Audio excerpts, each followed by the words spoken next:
planning board to order. Yeah. If everyone would please rise, face the flag, pledge allegiance. To the flag of the United States of America, and to the republic for which it stands, one nation, under God, indivisible, with liberty and justice for all. Thank you. First off, I'd like to wish everyone a Happy New Year. This is our first meeting of the year. And secondly, I'd like to just welcome two new alternates we have on our planning board. Kathleen Higgins and Bill Troy here. They're joining our board, and much welcome to having them on our board with us. First item on the agenda is the approval of minutes. December 18th, 2025. Comments or revisions?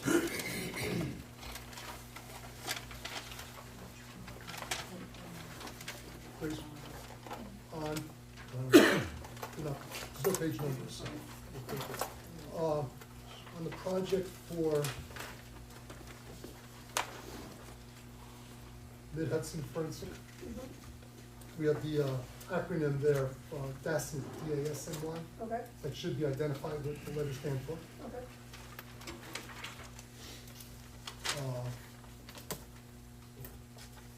On the project for Big Sky Farm, Okay. the paragraph that starts with Engineer Hoffman indicated, Mm-hmm.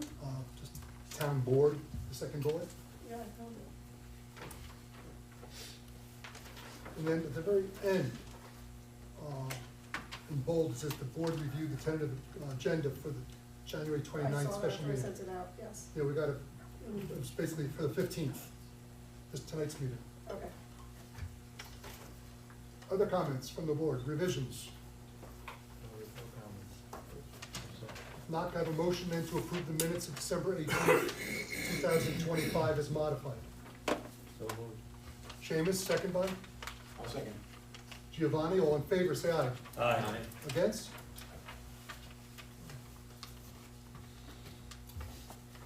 Next item on the agenda is a public hearing for the Unterlaga Mansion, 2-1-21.2, 21.3, 21.4, and 21.5. It's an application for a site plan and special permit approval for a catering facility with accessory guest rooms and spa on 145.7 plus or minus acres along New York State Route 207 in the RU zone with an AQ3 overlay. We're here, we're joined tonight by the town ZBA. Welcome. Thank you. Thank you. If you would like to open up your meeting, we'll start with that. Sure. Following the opening of the planning board's public hearing, the zoning board of appeals will now address the Unterlaga Mansion application. Although this matter is being heard for efficiency, each board is conducting its own public hearing, maintaining a separate record and a separate decision-making authority. The planning board is the secret lead agency, and secret review is ongoing. The zoning board of appeals is an involved agency and will not deliberate or take any action on the requested variance this evening. The ZBA's role tonight is limited to receiving public comment on the application, request for an area variance from the 5,000 square foot floor area limitation for small-scale businesses under 97-18C of the zoning code. At this time, I'll entertain a motion to open the zoning board of appeals public hearing on this application. Do I have a motion? I make the motion to open. And I'll second it. Second, all in favor? Aye. Okay, both boards are open. Thank you. Okay, what'll happen before we open it up to the general public, we'll have comments from our consultants on this application and from the two boards. And then after which we'll open it up to the public. First off, is there anyone from the public here for this application? By a show of hands. Once we get to your comments, what I would ask you to do is just hand up in the air, I'll recognize you, announce your name for the record and your address for the record, state your concern or your comments, whatever they may be, for the record, and then we'll move on to your neighbors and work our way through the audience as necessary and as needed. All right? Thank you. Stephen, would you like to introduce yourself? Yes, And my name is Steve Esposito, Engineering Properties, representing the applicant. With me tonight also is Sabrina and Raphael Verdanza, they're the owners' reps and kids. And also Jeff and Brock DeGraw are project architects. Thank you. Would you like to do a presentation for I the would love public? to do a presentation. Thank you. Where cameras? Is this good How about spot right down? here? Okay, yeah, you can come right here, then there's even, I can see it. Do you want me to read your back? It's all good, I have it for you. Thank you. If anybody in the public can't see what's going to go on the easel, if you want to shift over, feel free to move around as necessary.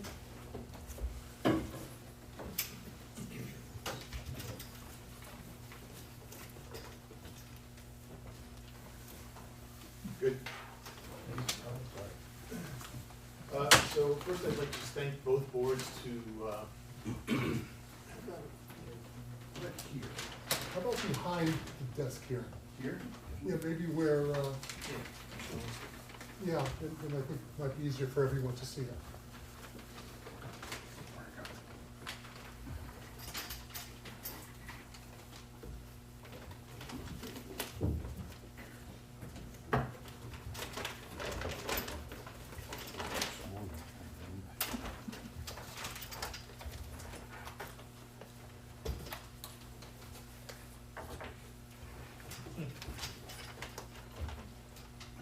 That's much better.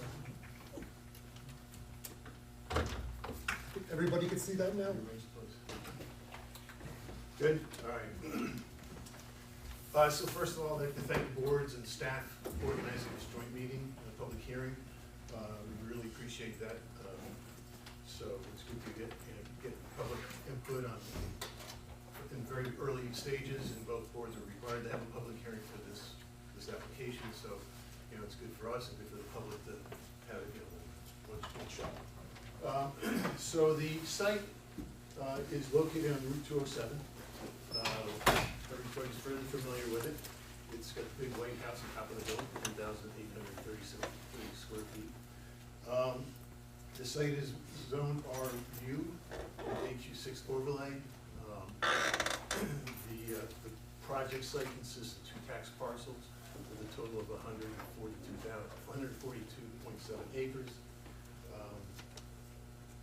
We also have in the northern part of the site, state and federal wetlands that have been certified by the DEC. They've been mapped and certified. The original house on the site was built in 1903.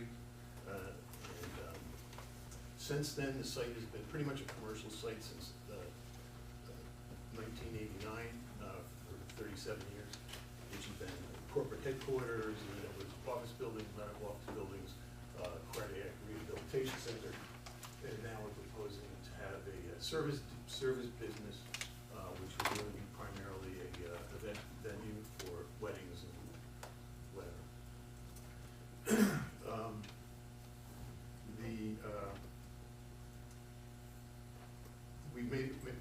Originally we made application to the planning board in July of 2024. That started the site plan process. At that time, the planning board designated their intent to be lead agency under SEEKR, which is the State Environmental Quality Review Act. You'll hear that a couple of times tonight. After the 30-day period, they then resumed lead agency. This application at the planning board level will require a special use permit, site plan approval, SEEKR compliance. And from the Zoning Board of Appeals, we're also seeking relief for restriction in this zoning district for service businesses that only allows 5,000 square feet or less for that business. The existing house is at 10,830 square feet, so we're already a non-conforming use or non-conforming structure to meet that code requirement. In addition to the local approvals here, we also have, this is going to be serviced by wells, the water system that will be subject to review and approval by the Orange County Health Department. The Health Department also have jurisdiction over the restaurant and lodging. The sanitary disposal system will be an in-ground tile field, which will also be subject to a speedies permit from the DEC, State Department of Environmental Transportation, or sorry, Environmental Conservation. The plan review of that will also be by the department or by the health department, depending on the ultimate flows at the end of the day. The plan is to have, expand the existing building. We're gonna have two venues, one that's gonna have 160 seats max. The other venue number two, will have a maximum seating capacity of 300 for a total of 460 seats. We're proposing 31 to 33 suites, single-family suites for lodging that will be subordinate to the primary use, which is the catering facility. We'll also have some limited spa services that will also be limited to the, or supplement the event spaces. Steve, just for clarification on that last point you just made, the spa and the lodging would only be used when there's an event going on? It wouldn't Yes, be, they'll be subordinate to the main, so if there's no events going on, then the public's not, right. okay. So, what we're looking for is, there's 5 criteria that we need to meet for a business, or a service business area in the RD zone. And the first one is that the structure has to be in existence from June of 2004, which it has, we meet that one. The exterior appearance cannot be significantly modified. You'll see later in the presentation when Jeff gets up here, and we also have an interpretation from Mr. Leva, the town building inspector, that based on the proposed design of the buildings, the use of the detailing that are consistent with the existing house materials and colors, that he determined that we're not going to have a significant modification to the architectural or exterior appearance. The site also has to have frontage on the state or county highway, which we have, and then all new structures and parking have to be screened from public roads. We think that based on the location of the proposed parking lot, the existing topography, existing vegetation, proposed landscaping is that will adequately screen the proposed parking from Route 207. So the one criteria that we need relief from is the maximum 5,000 square feet, which we made application to the zoning board of appeals back in August of last year. And that's what we're here tonight also. Let's see. I think that's it for the site. Oh, sorry. So parking, just the required, based on this program and the number of anticipated employees, we have to have 210 parking spaces. We're proposing pave 210 parking spaces consistent with the code. Also land bank another 40 spaces, so if and when in the future, either we determine or the town determines that we need additional parking, there's going to be room available for installing 40 additional parking spaces. We've also reserved an area for valet parking, so during certain events, they can also provide valet parking for the guests. With the valet parking, Steve, Valet parking. that's remote from the other parking areas. Correct. So staff move a vehicle down to the valet parking lot. How are they getting back to the main? Golf carts. House? Golf carts, Yeah, okay. they're gonna have golf carts here for the whole host of things. So, and again, that's not gonna be here, they don't anticipate utilizing that regularly, but it's gonna be there, if and when it is needed. Steve, is that gravel valet parking lot, is that counted in your 40 land bank spots or no? No, That's in addition to? in addition to, so the total number is like 275 or 276 spaces, Gotcha. Thank you. 278. So that's with the paved parking, land bank, and valet. Your plans currently say 300 total. Has that been downsized, or is that? We had 210 constructed spaces, 40 land bank, and 50 valet. Sorry, you're right, it's my math. Oh, okay, it's the new map. It's standing on your feet now. So, yeah, so in total of 300 spaces. Is that based on the indoor venue seating? Or because your outdoor seating is much larger than that? Well, first of all, let me address that. So, the initial architectural plans that show the little squares in the two areas are just graphics. Those, the same number of seats in the venue here will be the same number of seats that are gonna be on the interior. These are not gonna, they're not gonna be, all four, in other words, if you're gonna have a wedding in the, say, venue space one, you could, depending on weather, if you wanna have your ceremony outside, you're gonna have 160 seats outside to have a wedding.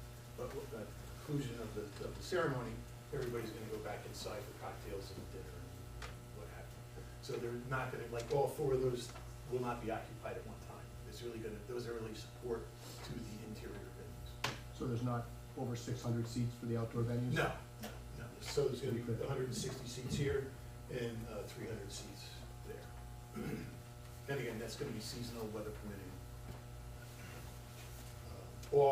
I'll say all of the wedding activities / parties, that's all going to occur inside the buildings. These are just for the ceremonies.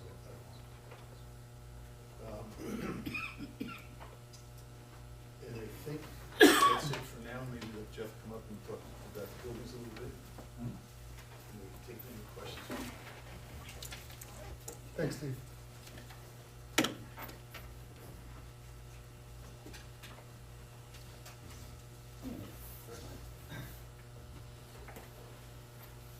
Okay, so I am Jeff DeGraw, it's DeGraw and DeHaan Architects. What we have tried to do with the building is respect the building that's there. I mean, everybody knows Antaraga. It's kind of an iconic structure in Orange County. Everybody knows the dollhouse, you know, so it's kind of it's a building we all know. So the idea that we had as far as trying to add on to it was to absolutely respect what's there and make any additions that we're pulling onto it feel like they could have always been there. Hopefully our idea is that the original architects of the building would be happy with what we did. You know, we're not intending to put on a county building structure on the side of it or anything like that. It's really just trying to respect the history of Orange County, the architecture of Orange County.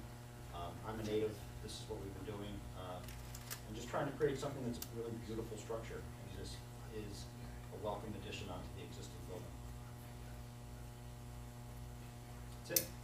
You want to, So there's additional, just views of the building over here from different angles.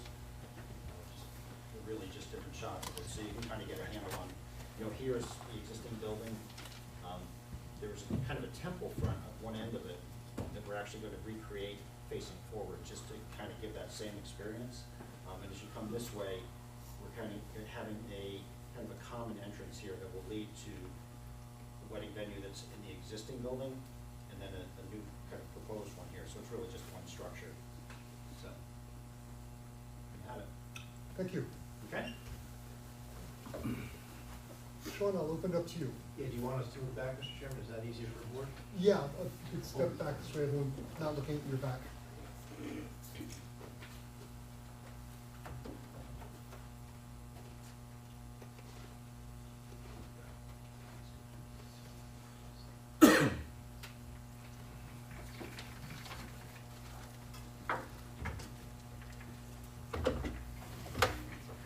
So, Mr. Chairman, as the applicant indicated, this is before this board for site plan and special permit. It's before that board for an area variance related to the square footage associated with it converting to a business use.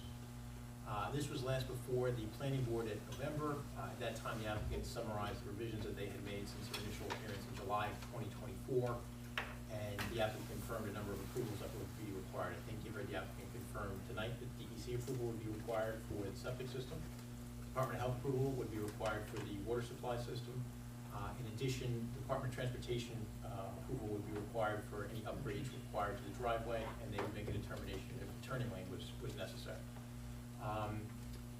One of the issues that you discussed back in November was what Mr. Byrne brought up, the inside-outside nature of this. It looked initially like there could be 4 weddings going on simultaneously. The applicant's committed to only 2 with a maximum seating of all venues of, combined of 460.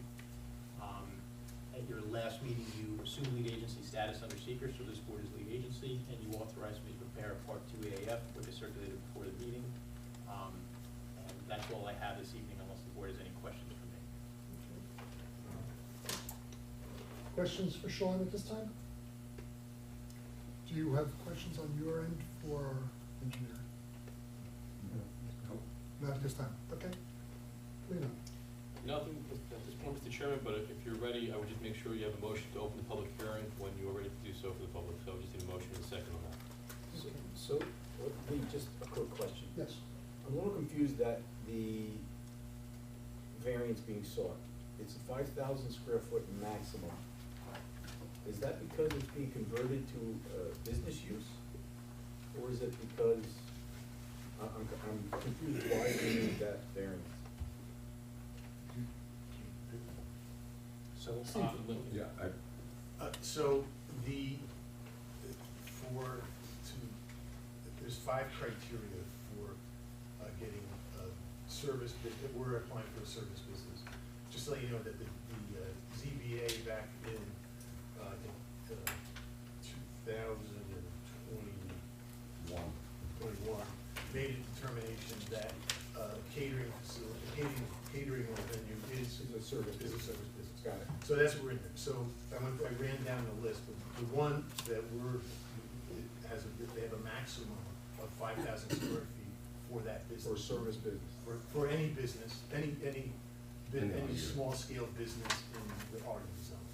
And that's XAR, right? Or your ratio? Yes. So if it's, whether. See, I think that's where my confusion is starting. What's the last use of this building? Wasn't it a business use? Yeah. It's not being converted to a Since, business. right, since for the last 37 years, it was a commercial business. And it's over 5,000 square feet. And it's been over 5,000 square feet. and it hasn't been occupied in more than a year. Those. Oh, okay. Let me, I kind of skipped that, let me just go back for a minute. When Amaloy was there, back in, I said the dates. There was a use, we're seeking an area variance. An area variance is, something about a square footage or a setback, those are area variance. A use variance is something completely different. Those variances are extremely difficult to get. And back in,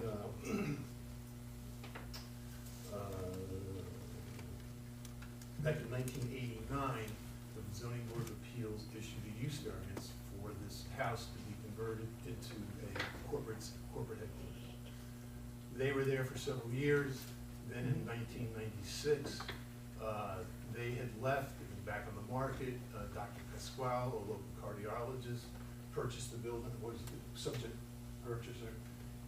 We came back and amended that use permit to allow for a medical office, professional office, and the cardiac rehabilitation center. She was there until she retired. Those use variances have lapsed because they didn't occupy the building for over a year. So but essentially, it's been a business for 37 years. So it's not being converted to a business, it's just being reoccupied. Correct, being reoccupied. Okay, so I think that's where my confusion was coming from. And then, but the criteria for us is the 5,000 square. Gotcha. Yep. Right. It's currently a non-conforming structure right now. It's not conforming, Right, yeah, that's what it is. for any business, that's what Right. it is. Okay. Thank you, Steve. Thank you, Steve. Any other comments from the board before I open up to the public? Okay. In that case, could I have a motion to open the public hearing? I'll make the motion. Marty, second by? Second. Bill, all in favor, say aye. All right. Against? Public hearing is open. Does the zoning board want to open we that public hearing? opened already, that's the only purpose of our Being here. being here, so. Thanks, Mary. We'll open it up to the public now. As I stated before, just raise your hand, we'll recognize you, state your name, your address, and what your concern may or may not be. Lady, right here, please. Should I come up and speak? Or You could speak from there, if that's okay, or you can come up, either use way. the microphone on the podium? We don't We don't have one? I can speak from here. So, I'm here tonight for Susan Shapiro. She's the main neighbor of the property. She owns property on two sides. 3301 to 3317 Route 207, and then also 1 to 5 Everett Road. So Okay, first, just your name, my name is Amy Levine. Levine, okay, thank you. Go ahead. Ms. Shapiro wanted to point out that she did not receive mailed notice of this meeting. She only received notice 3 days ago by email. So that was the first thing that we wanted to mention. She hasn't had enough time to, look at the application and respond to it. She's out of the country at the moment. She also wasn't able to access the links for the project materials from where she is.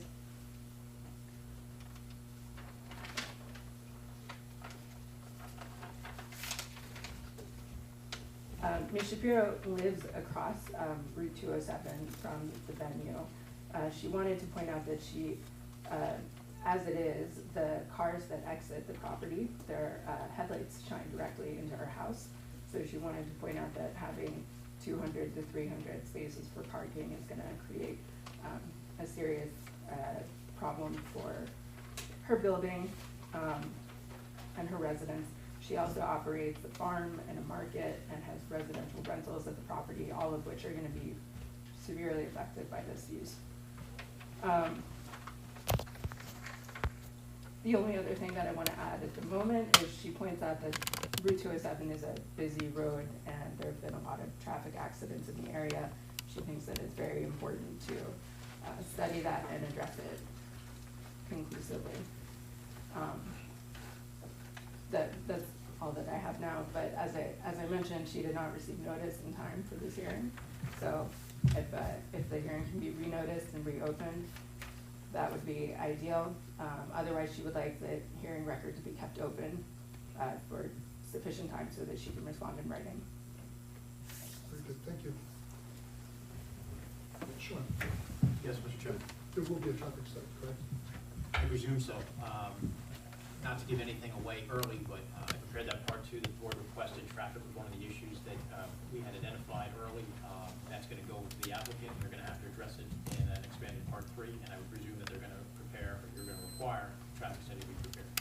Thank you. Who else would like to speak? I saw another hand up before. In the green, yes. Hi, I'm Sarah Burnett. I live, high pressure. We want people on the video that Oh, I don't here, want we want them to be over here. Oh, sure. Hi, I'm Sarah Burnett. I live at 69 Greencrest Road, which, I guess we're all Goshenites, but if you're not familiar with where Greencrest Road is, it's, we're heading out of Goshen, and there's a black wrought iron fence on the left-hand side, the Alder's house. Greencrest is that left up there. So, I just found out about this. I got registered mail like 2 days ago. So I think it's important to keep local residents in the loop, because this is huge. So my home faces where Greencrest looks over towards the Ontaroga. I guess I had some major concerns because I've lived on Greencrest, which branches off 207, for probably about 23 years. And there are times when traffic is backed up in the mornings, and I know we're talking about an evening venue, but if we're talking about a lot of employees, and if there's a hotel space, like people are not just traveling in the evening, but I'm saying like during the day, there's a ton of traffic. It's the where Harness Estates goes on to 207. That's a disaster for us local residents because it's a very narrow, windy road. There's blind corners. I have had my home car totaled when I was trying to take a left-hand turn onto Greencrest Road. 2 weeks after that, our local mail carrier had her vehicle, she's disabled, because her vehicle was then hit. So I'm kind of wondering about the infrastructure on this road, like there's no shoulder on it. So I'm thinking between Greencrest and the center of Goshen, how is that gonna work with all that traffic? And we all went through the whole big traffic thing with, I'm sorry. with Legoland. And so then I'm thinking also from the other direction, if you come from like Campbell Hall, we have that train trestle where that intersection is there. And that, to my understanding, well, when it was a hairdressing salon and my hairdresser was there, I have to say there were about 3 times that I went out there and there were traffic accidents. And I think it's the second or third most deadly intersection in Orange County. So I'm thinking we're heading from Goshen, there's problems. We're heading from Campbell Hall, you know, Highway, Maybrook area. That's a problem. Like, how does that work? Like, under that trestle gets backed up. And so now we're gonna have all these people coming. And then the other thing about the venue is, like, I'm wondering, and I've been to Mr., and I'm so sorry, I'm gonna mess up the name, Videnza's other venues, and they're fabulous, and they're wonderful.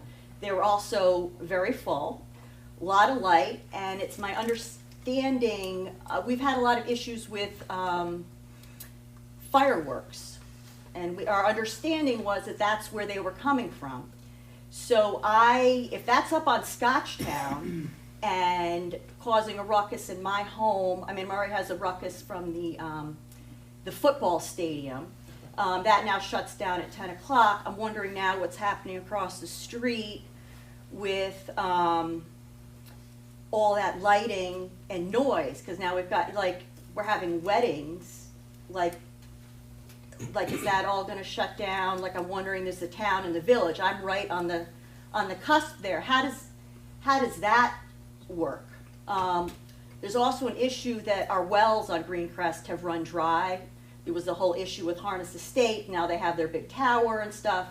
So in the most recent years, it hasn't been that bad, but we dealt with a lot of that. How does that work with, you know, like, I understand Dr. Pasquale was there, and when we talk about, like, former use, and it's just my understanding that that was office space. It was also like a residence, and then I know there was like the Italian American Club down the bottom and stuff like that was rented out. But that was like, that's not a lot of traffic. Like, we already have so much traffic and people go speeding through there. Like, how, like, there's no way that you can add all that extra traffic. Like, how does that, there's no infrastructure for that. What about the water and the light pollution? Like, are all the weddings gonna end at, like, you know, 10:45? And, like, what about us local residents? And I know it sounds silly about light, but with the high school lights, you know, this sounds silly, but I moved up here because I wanted quiet, and, like, we can't even see the stars because of the lights from that. I mean, the high school, I guess they lowered them in the past years because other people complained, but there's a certain amount of light pollution. And also, there's so much wildlife over there. How is that displaced wildlife going to, like, I know that there's a DEC report, but like, can local residents look at that? Because we have a tremendous amount of wildlife, and it's killed all the time on the road, already on 207. So I've babbled enough, but I am very, very concerned about this lovely, beautiful new building. I'm very concerned about the location and fireworks and how that all goes for the rest of us that are just living a regular life, and need to maybe go to bed at 9:30 or something. You know what I mean? Like, I think it's going to interrupt things, and least of all water. Goshen has a water problem. So I'm sorry. Thank you for listening.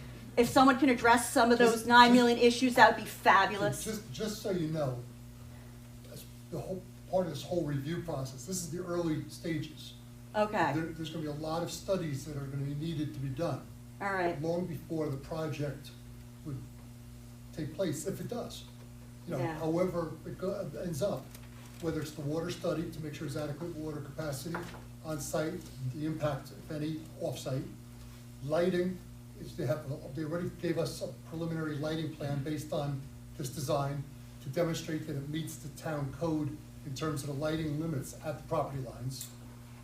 As far as the traffic, well, obviously the traffic on the driveway coming out, and was what was mentioned from your, Amy, you know, that's gonna be looked at in terms of the access off 207, certainly, and any turning radii and stuff like that. That's gonna have to be studied. As far as the wildlife, I mean, there's a lot of green space that remains on the property. That's not gonna be touched. So that's gonna be looked at. You know, we have the seeker, like Steve mentioned, environmental review act requirements, part 1. We have part 2, which we'll be going over this evening, I believe. Correct. And then from that would then trigger the next level, which would get into more detail on the various aspects that are in question on the design of the project. So your concerns are not on deaf ears. Okay, thank you. Thank you. Anybody else? I'm Cheryl Winship, we're 31 Dobson Lane, so our residence actually shows up on the drawings. You're We're there. backdoor Yep, I see neighbors, you. yep, to them. So we had a couple concerns, mostly it's just, there are questions that will be addressed in the future, but we're just making sure that we'd have access to see that information. The stormwater pollution prevention plan, obviously will happen at some point here, but we're very curious about that and what that will look like, considering we're downhill right off the parking lot, right behind the drainage, where the drainage basin is proposed. The septic plan, as we know, Goshen has, well, certain areas have really bad perk, and we're kind of curious what that will look like when that comes along, and make sure we have access to that. And then, the pump test for the wells, it mentions that neighbors can be the off-site well. They have the option to have their well be a monitored well. I know we're certainly would like to have our well be in that. We have a very shallow well. Once the water study is prepared, draft, they're required, when they do the study, to go to a certain number of monitoring wells, which could be on-site or off-site, and within a certain radius of the project site. So when the time comes, and Steve, I mean, are you? We've already submitted a pump test plan. Does it have the various off-site properties that might be Well, considered? we have, I think I don't recall, 1,200-foot radius possibly.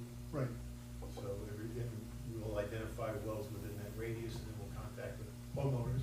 And if we get authorization to go, then we'll monitor those wells, if they're accessible. right, of course.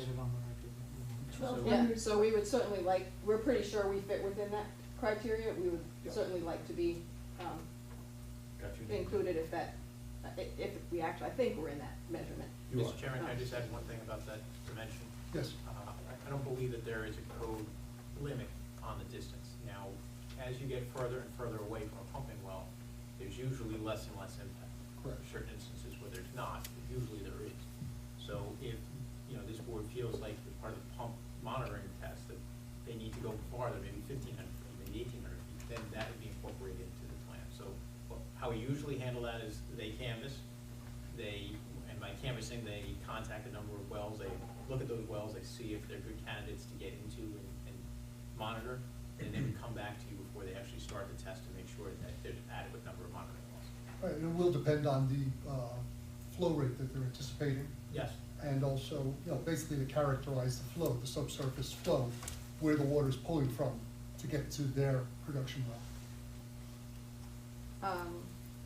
So those are the water, basically it's water, wastewater, water runoff, water is our biggest concerns. A couple other smaller concerns would be things, I think that got addressed already tonight. I'm kind of assuming this, but no outdoor bands or outdoor music. I don't know about that though, but we're certainly hoping that that's the case, that all of that wedding, the music is all indoors. Is that true, or? That's my understanding. Your understanding? And just to let you know, we're gonna get into some more detail, I guess, Sean, tonight. Obviously noise will be one of the issues that will have to be addressed. And, ultimately any condition, if and when we get to an approval stage, there'll be conditions set by this board, by both boards, and regulatory agencies as well, as to, how this will operate, going forward. Right. One other thing, on one of the permits, I can't remember the name of the paper, very long paper with lots of numbers, letters on it. The operating hours show on that as 8 AM to 8 PM, which caught our attention as how can you be a wedding venue? Well, the 8 AM to 8 PM is probably, what you saw is probably the hours of construction. I think it's listed as a 24/7 on the right side of that same form, Yep. which would be the actual operation of the facility. Okay, But that's the hours of construction and the days of construction. okay, so at some point, I assume there will be hours set for operation in terms of band, music, like obviously people are sleeping there That'll all come into 24/7. play with the permit and with the noise considerations, for sure. Okay, great. Also, we also didn't get the notification in time, so going forward, if we could be sure those are out in time, I know it's required 10 days in mail, ours got put in the mail 7 days, we got it Monday night. We had 3 days to prepare. We met, looked at maps, pulled them up, tried to get all our information before we got here to be ready, but we literally got it Monday night.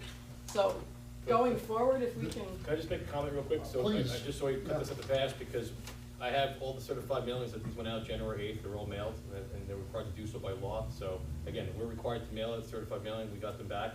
So again, I just want to make, for the record, that these all went out. It went So out on the 8th? They Or went out. received on the 8th? They were received on the 8th, or they went out on the 8th?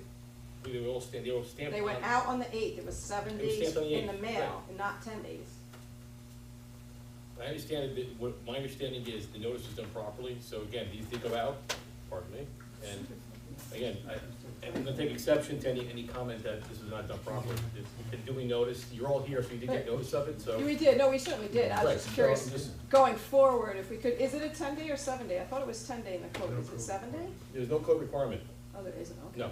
No, and it's also posted in the evening as well. We don't.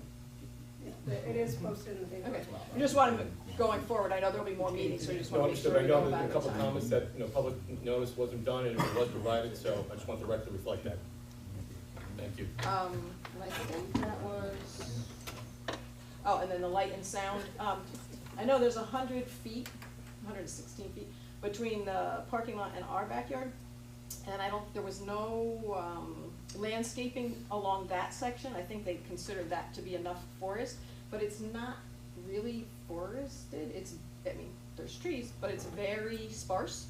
We can see the lights from the mansion at the current time, so we would just like, as this goes forward, that there be consideration of landscaping along that back side also, not just the side facing towards the, restaurant and 207. The forest is very open, so, thank you. Carol, thank you. Others? Is this a microphone? I mean, is this, I don't hear any sound. Hold it close. Yeah, hold it close here. You have to talk into it. Hello?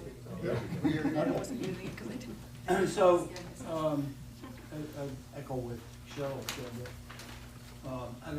Start with your name and address, please. Oh, I'm sorry. My name is Jim Castle. I live at 27 Dobson Lane, which is adjacent to their house and adjacent to the property in question. In general, we met as our own little group, and in general, we liked what we saw, to be perfectly honest. I mean, property could go for other uses that might not be as nice. But we are very interested in the water. Our wells are all shallow wells. Almost every well in our area is. Our well is 90 feet deep, which, Very shallow. yes. But we have 6 feet of headspace in it and 80 feet of actual water. So the water has always been good. It never has been an issue, but we're just, we'd like to, I don't know what can be done, but we'd like to not have problems with our existing wells, if possible. So, echo what Cheryl said, that we would definitely like to see some of them, those wells monitored. I know the plans called for 5 wells, or maybe 5 wells. And if one of them could be in our area, that would be certainly great. Will there be other public hearings? That's really depends on the board. So depending on the comment that we received tonight and how the board, that's really their pleasure as to whether they want to continue the public hearing, keep it open, or close it. Okay. Well, I would urge that we do have other public hearings, at least a couple, because the specifics, there's a lot of specifics that are still not really worked out, and I guess, I don't know how much the public hearing venue would help with that, but it would seem to me that it would be nice if we had, when we got down to more brass tacks, if we had something that we could, you know, maybe we would come up with something that would be worth listening to, and maybe should be considered by the board. I was thinking about the times and all that. That was interesting. I would assume though that if they're having a wedding, if they're having two venues there, I would imagine they would have at least 2 events a day in each venue. I mean, most wedding places, I think that's the way they operate, because they have to make money, and you know, just to have one venue, like in the afternoon or evening, or maybe afternoon and evening, I could see that, but I would think that would be part of the plans. The runoff, I don't know what you call them. Steve might know.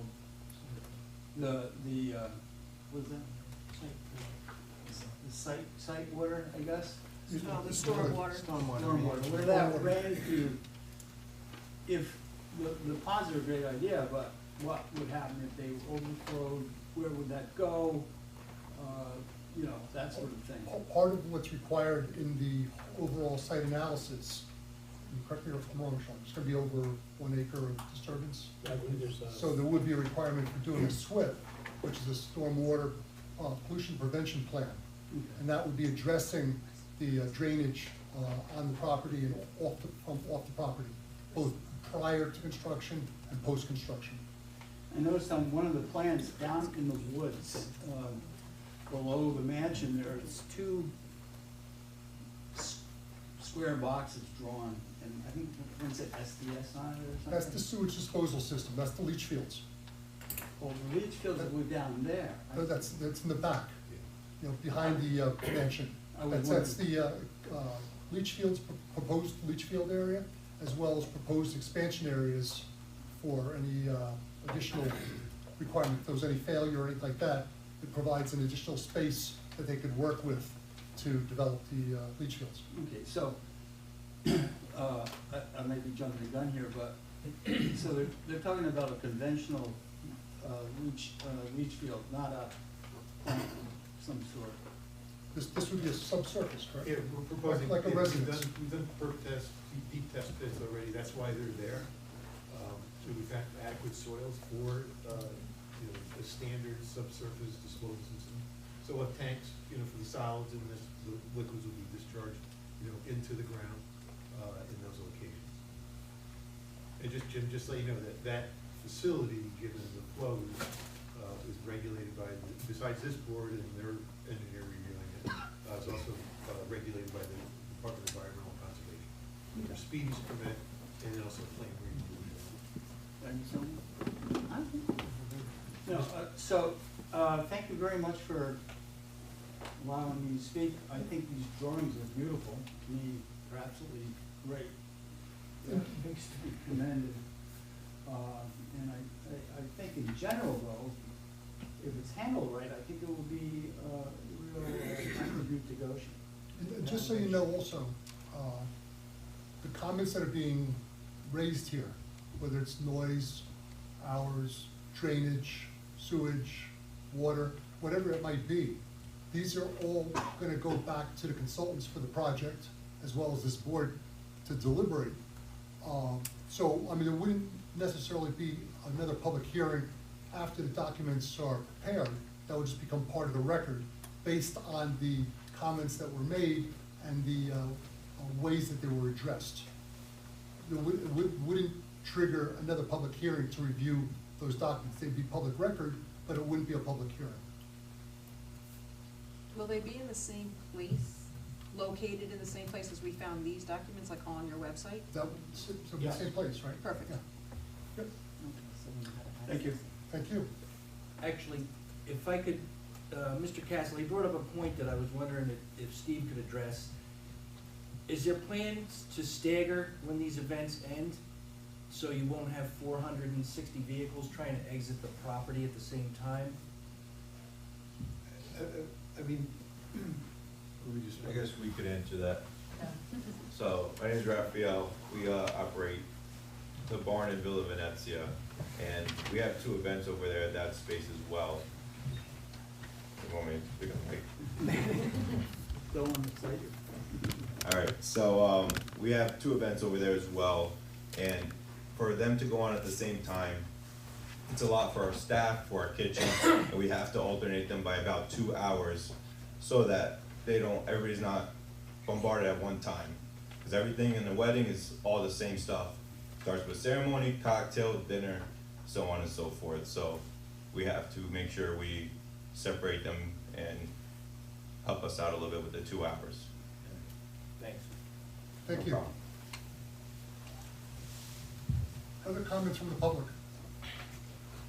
Anna Wildrick, Town of Goshen resident. I just have 2 questions. Where in the town? Bowling Ridge Drive, sorry. Thank you. I have 2 questions on the restaurant. One, is it open to the public? they're caterers.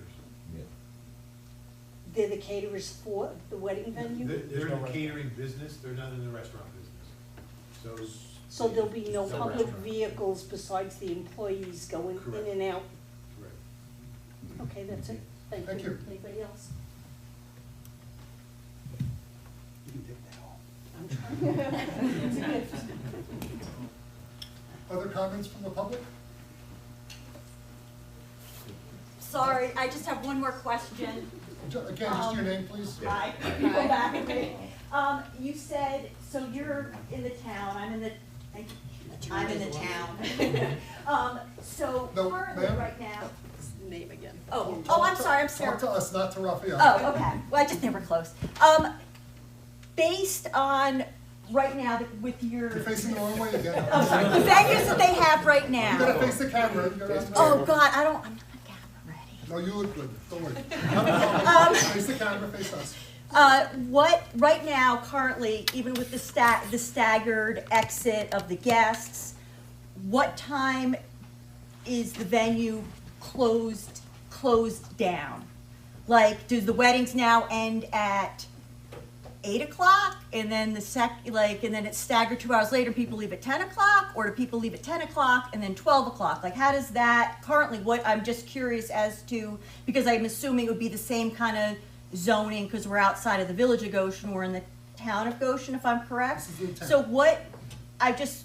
I am very concerned, because I'm already dealing with the Goshen state, which is great, but it's a lot of noise in the fall, like it is disruptive. So, and I'm up high a little bit, so noise really travels. So I'm very concerned about that. So I guess that was my question. I didn't know if you can answer it, or if they can answer it. I don't know if anyone can answer it at this moment. You know, because that may not have been determined yet. Oh, no, I'm sorry, I meant their current, because I'm assuming it's in the same zoning. No, different town. They're in the town of Walk Hill. Oh, because they're in Waco? Yeah. Okay. All right. I'll wait to find out. Thank Anyone you. want the mic? Okay. Sure. Yeah. Again, my name is Jim Castle, and I'm adjacent to the property. The only thing I just wanted to emphasize a little bit is, Cheryl was talking about that 116 feet in between parking lot and their residence, and basically our residence as well. I would just say, if most of that there's a few oaks in there and a few other hardwoods, but most of what was in there was elm and ash, and there's a lot of choke cherry and stuff, so there's a lot of brush, and most of this stuff. So, I think we would like, if it was possible, we would like to see more trees put in there, maybe evergreens or Right now, what's really natural to that area is there's a lot of,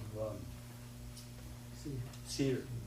And the cedar grows pretty well in that area, so, you know, maybe that could be considered putting in more trees in that zone there.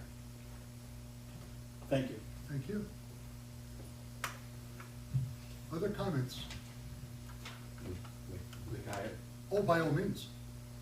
It's a beautiful plant, Steve and Raphael. If the variance was approved for a lesser square footage, would that impact the viability of your,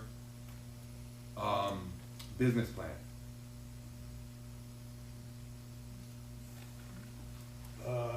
I would say that given the amount, so, and again, this is preliminary, but we anticipate, in addition to the on-site improvements, which is, parking, infrastructure, sewer, water, the, fire suppression system, building a building of that magnitude and detail is extremely expensive. We also anticipate there's likely gonna be some off-site improvements, that will also be very expensive.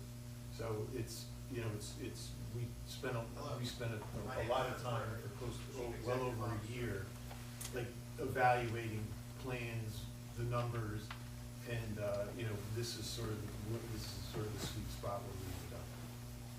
Understood. Without 2 event spaces, it's not a workable project. We're not gonna, you won't get a product like that. Understood. Thank you. Other comments, concerns?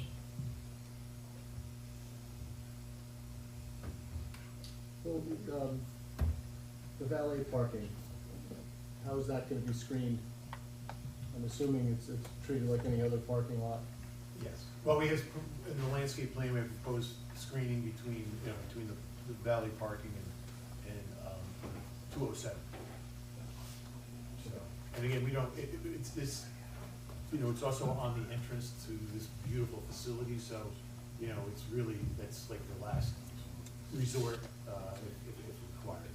But we're very confident with the bank parking and the required parking, that for the most part, we'll be able to handle the parking.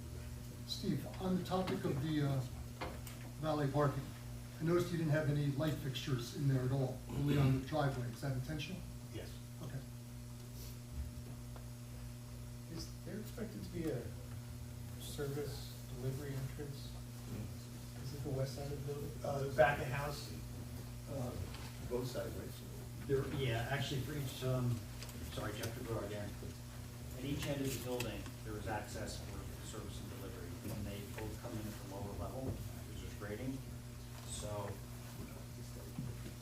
you can actually see it pretty clearly on here. This is your service delivery here at this side, and then over on this side, there's service delivery for here. So essentially, you've got the dining hall here, the dining hall here, and then a kitchen to service this, and actually up here, a kitchen to service that. So on the east side, they're gonna come up the emergency shower room? Is that right? Yeah, up here, so you're gonna be coming up here. So Yes. Yes. That's not a paved road. That was a question. we're not sure whether it's gonna be paved or whether it's gonna be gravel.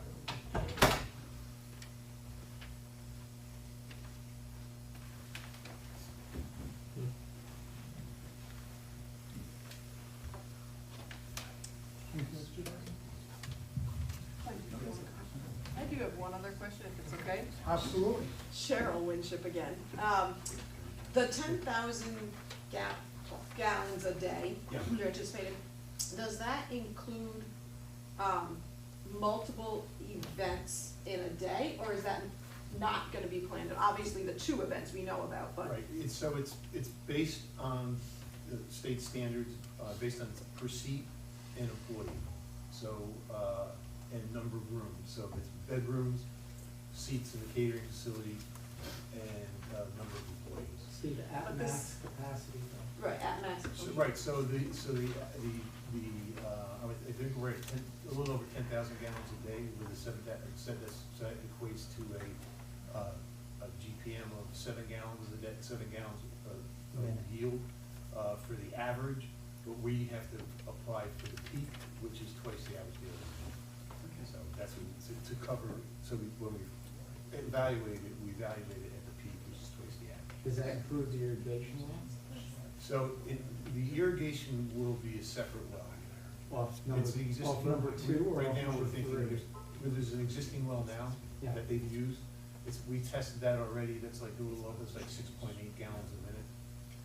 So we're probably not put that into the, it's not, there's a number, like it's too close to the building, it's like, it doesn't meet Right. code. So we're likely to use that for seasonal water, So you're functioning with well 2 as your primary well then? yes. Okay. So well 3 is gonna be your backup? Well, right now, we're gonna see what the well number 2 does in terms of production. And Steve, also, that 10,000 plus demand, that included the spa and the hairdressers as well, correct? Yes, yeah. So it was everything, it was all the uses. Yes, we covered everything. Other comments? I have one more question, Please. maybe Sean can answer. With that parking, that the valet parking, it's essentially in the front or the side yard, is that gonna trigger other variances that we're not raising yet? It may, and I don't mean to not give you an answer, but it really depends on what the applicant will do in terms of landscaping. So under the current code, the applicant is allowed to have parking anywhere on site, if it's screened from public roads and I believe adjacent properties. I don't think it'd be too difficult in that location to screen from adjacent property. I think the more difficult thing would be to screen it from the road. So they're gonna have to demonstrate to this board that they've satisfactorily done that. If they can't, then the only way they can have it there is for variance from your board.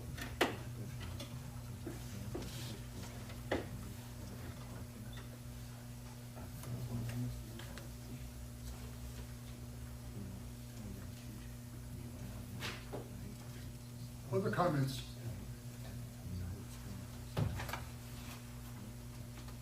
Comments from our board? Yes, sir. Tom, any more comments from your board? Just a quick question. Yes. With the question of operating hours, are these suites gonna be overnight stay suites? Like they're gonna be Oh, yeah. overnight rooms? So if you're, So if you're, you're a family, you're gonna have the wedding. so it's right. It's gonna be, for all intents and purposes, a 24/7 operation. When Correct. there's events, On a weekend. when there's weddings. I mean, if they're having the Goshen High School, sporting Right. gala. Right, annual banquet, thing, yeah, we're not. banquet or something No, like that, no. no, right, okay. All right, And it's, again, just, it's similar to the barn and the building you see also. Got it. That it, and it's a big, in this industry, and, Raphael can talk about it, but we have experience in a number of these. The dynamic is, we talk about traffic, but, people are gonna get blackout rooms at the Marriott, they're gonna block out rooms at the Goshen. They get taken by bus, nobody drives anymore, because you can't afford to do that. So traffic, just in terms of the industry itself, is way down.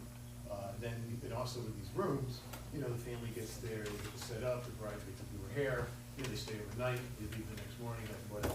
So really, it does a number of things. It reduces the trip generation, and it also disperses the traffic. So it's not like work where you gotta be at the office at 8 o'clock in the morning. It's sort of a mitigating measure, for traffic. Thanks, Steve. Other comments? Sure, so I think right now it would be appropriate to go through the part 2 at this point. We holding open, So public hearing? what I would recommend, we're gonna go through the part 2, and I think the idea is maybe once we go through it, to ask the applicant, once we go through the part 2, how much time you're gonna need to probably provide us with information? Because what I would recommend is, continue the public hearing to a date certain, right, leave it open, but continue it to a date certain, that way everyone knows when the next hearing date is. Number 2, we'll give the applicant time to get in what information we need so that we can have it in a timely manner before that hearing. So let's go through the part 2 now, go through that, and then once we conclude that, we can talk about dates. Okay. The ZBA, should the ZBA remain while the EAF is going?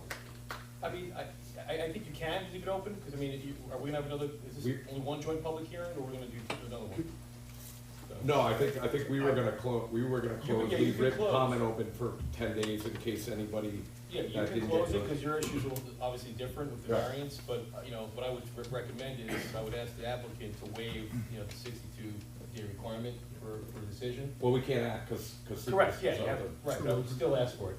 Okay. We'll double down on it, Willing yes. to- I'm asking for it. Yeah. Yeah, we're willing to grant it. Good, let the record reflect the Got applicant's that. waiving the 62-day requirement by law, so. Thank you.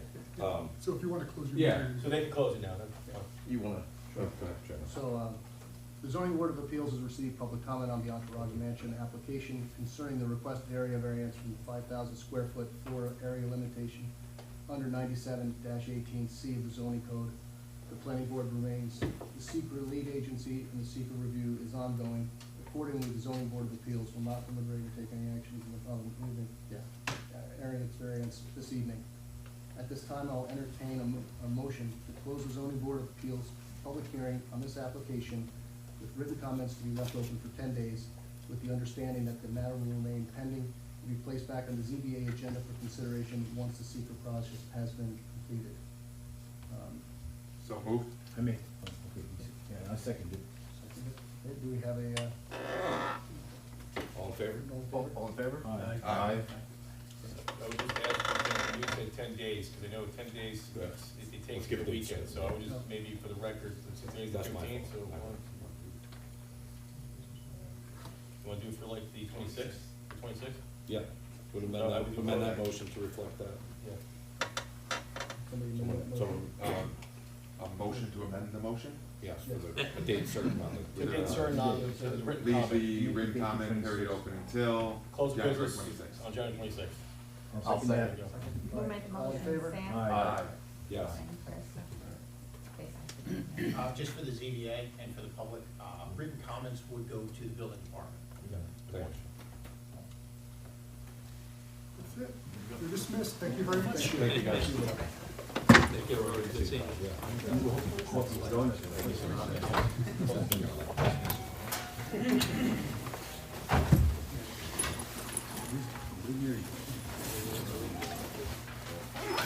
Bailed as fast as she could. Okay.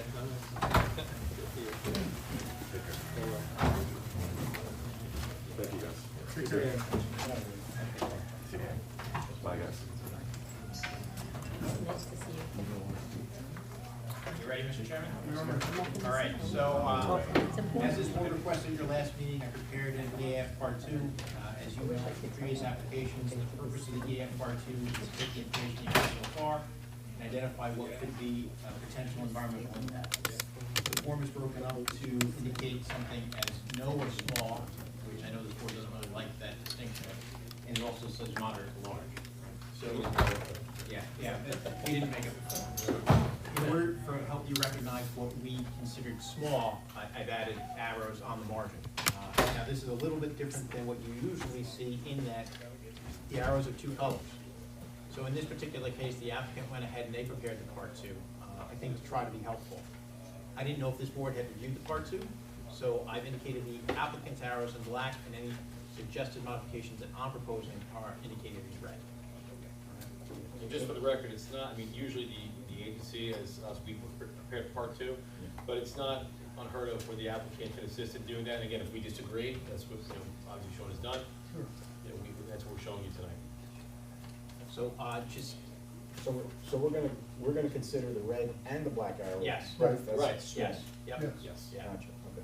So, just for efficiency purposes, I'd just like to go through kind of page by page, and if the board has any comments, just stop me. So, I'll just identify the overarching point, unless the board wants to go into the subcategories underneath. So impact to land, yes, there would be impact to land, and there's several different items identified. Does the board need to review on any of those items? Okay. Impacts on geologic features, that was a no. Impacts to surface water was a yes. Again, there's several different categories underneath, including one moderate to large category, and that was in connection with the proposed wastewater system. Number 4 is impact to groundwater, that was a yes. There was one potential moderate to large environmental impact. That's in connection with the proposed well. Sean, Yes, when they Mr. Chair. refer to the outfall from the wastewater, the surface water, that's not a surface discharge that they're referring Correct. to? That's correct, Mr. Chairman. We're just percolating. Yeah, that's right, and I know normally this board does not indicate that in that location, but the applicant has, and I didn't want to really make any changes Okay. beyond what the applicant has, so this board's okay But with it that. really isn't It's not the a surface impact water that it discharge, no. represents it to me. That's correct. Okay. Impacts to flooding, number 5 is no. Impacts on air, no. Impacts on plant and animals, yes. That was triggered because of the potential endangered species, including the Indiana bat on site. Impacts to agricultural resources, that was a no. Number 9, impacts to aesthetic resources, that was a yes. Impacts to historical and archaeological resources, the applicant had actually indicated yes in the original document. However, the environmental resource mapper didn't come back with anything. So I would recommend that you change that to a no. And just to reiterate, when looking at the map, when using the mapper, a no is a definite no. A That's yes correct. doesn't necessarily mean yes. It is saying, Just needs to be looked at. if they do not have information adequate, they'll indicate that. Gotcha. 11, impact on open space and recreation, that was a no. Number 12, impact on critical environmental areas, that was a no. Number 13, impact on transportation, that was a yes. And this was due to the existing roadway traffic as well as potential for a left turn lane into the site. Impact on energy was a yes. I actually made a typographical error here and it may cause us to go back to a no. I had indicated that the building was more than 100,000 square feet. It is not, it's 2,500 square feet. So that small arrow on D would change to nothing, which then changes the overall to nothing as well. 15, impact on noise, odor, and light. That was a yes.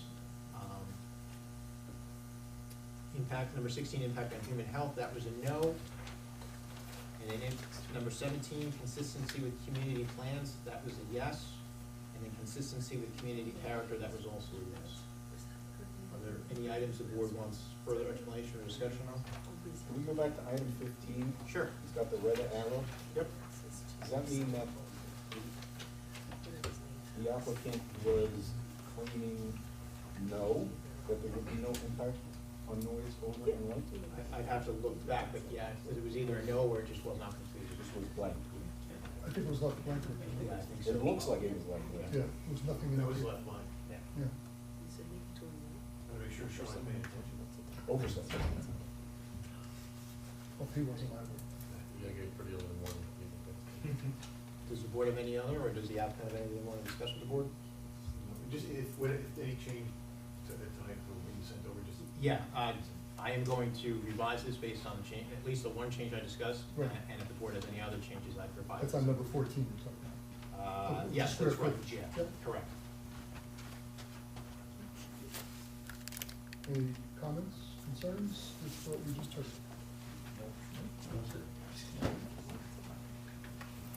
There's, question for you, Steve. There's no, proposed, backup emergency power generator, is there? Or there's gotta be, right, for the fire suppression system? Yeah, we're gonna have a generator for the fire suppression system, and probably safety lights because of the lodging. Don't keep me square. Well, yeah, that would be. Yeah, and water too. So And the fire so the alarm whole system, water I mean, system. there's quite a bit that's gotta be. Yeah, it's a lot of generators. But it doesn't reach the point where it's gotta be registered, with the DEC? Or the EPA, rather, EPA. I don't believe so. Do you have any specs on the generator yet, the size? No, we haven't decided, The fuel? we haven't gotten deep enough into the water system yet to know the demand, power demands.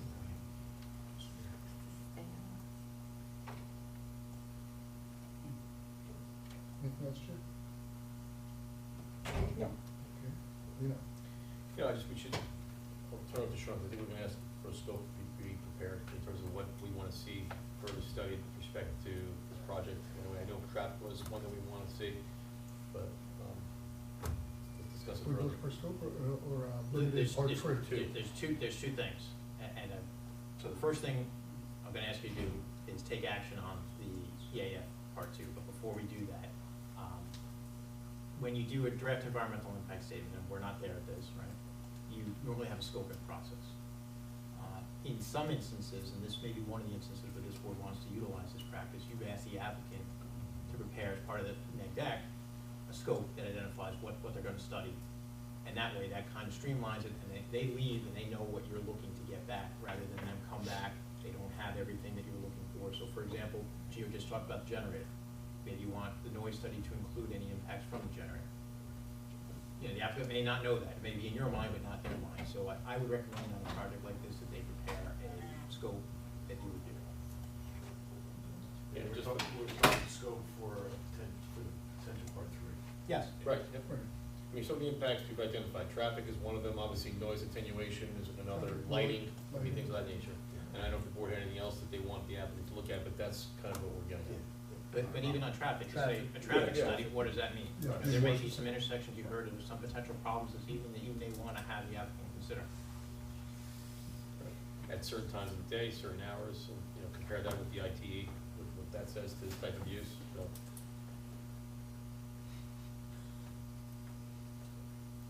What was that? I do, yeah, it would only be one action, Mr. Chairman, it would be, an adoption of the Part 2 EAF as modified this evening, and then the applicants indicated they will provide you with scope. Okay, so first thing we need is a motion to approve the Part 2 as modified this evening. So moved. Giovanni, second by. Seamus, all in favor, say aye. Aye. Against? Okay. So then the next question. Motion to authorize. Well, no, you don't have to You do don't. that, but Oh, no. piggybacking off of what Lino had said, you want to keep the public hearing open, you want to schedule it for a date certain so the public knows when this is going to be back on your agenda. So the question then turns to the applicant, when do you think you could have the scope prepared by?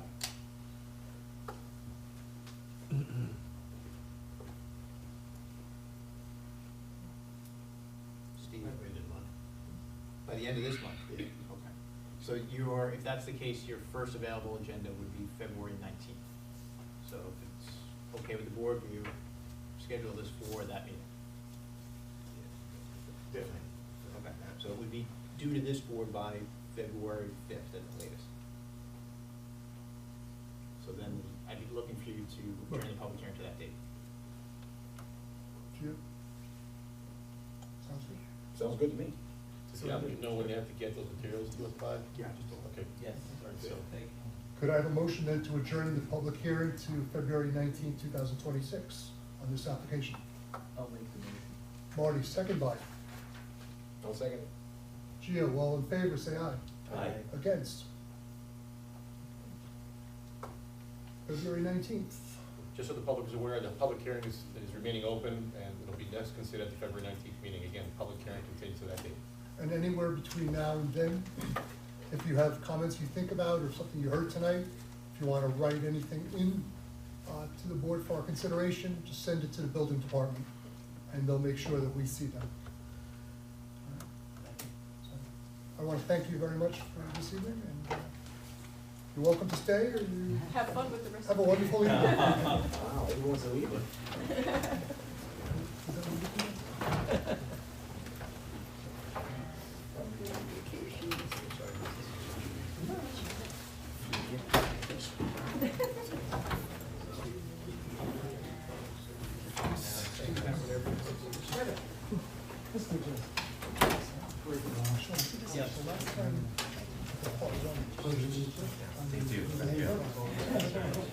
It was one side. It's all one side. Yeah, I got the two-sided photo. I'll put it back on that. The original one, like, the first The original's two-sided, yeah. But, I mean, there was two events basically in there for Friday, and then Friday, Saturday, Sunday. One Monday to Thursday, so all stores. Friday, Saturday, Sunday.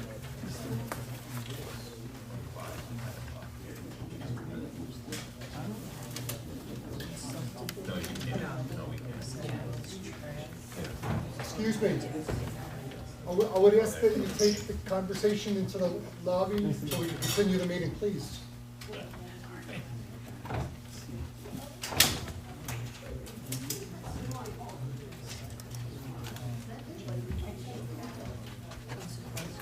Next. Next item on the agenda is Wood subdivision, 3-1-39. It's an application for a small-scale subdivision on 27.2 plus or minus acres along Sarah Wells Trail, County Route 8, Victoria Terrace in the Village of Goshen. Are you zoned with an AQ3, AQ6, and scenic road corridor overlays? We're here this evening to consider revised plans.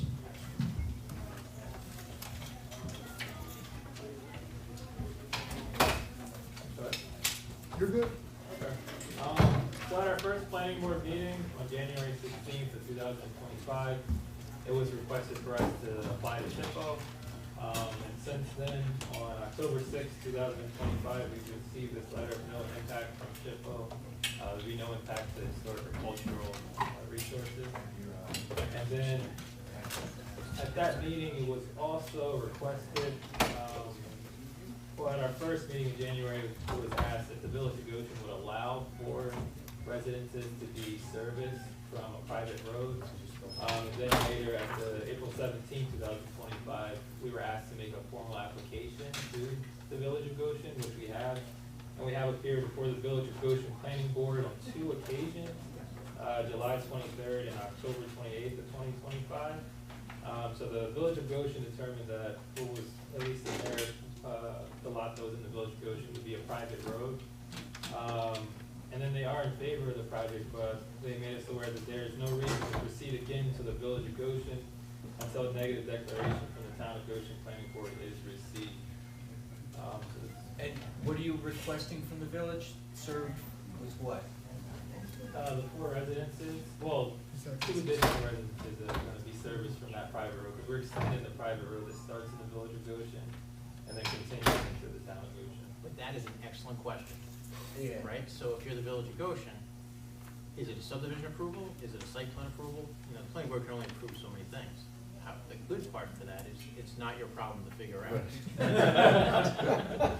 It's the applicant's problem. So, where I think this is ultimately gonna wind up, and Lino can advise you on this, but I think ultimately, you're the lead agency, so you got a complete seeker. The planning board or village board or whoever in Goshen who is gonna grant any type of approval can't do that until you close it.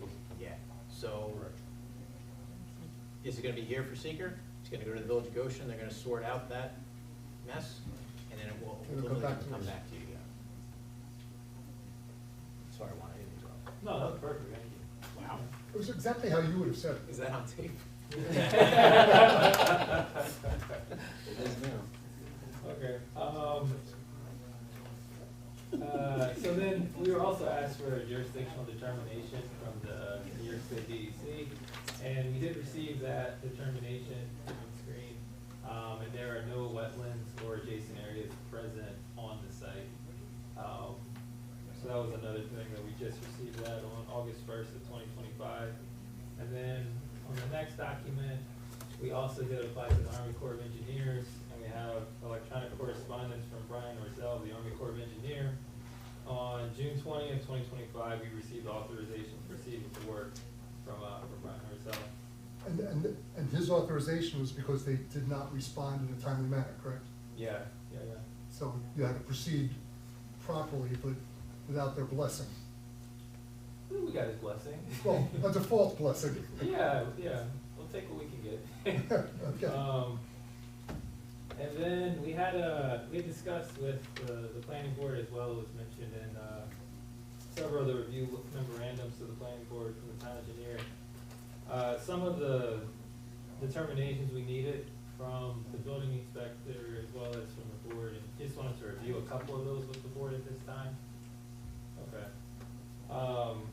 So we did need a confirmation whether this proposed road is considered a private road.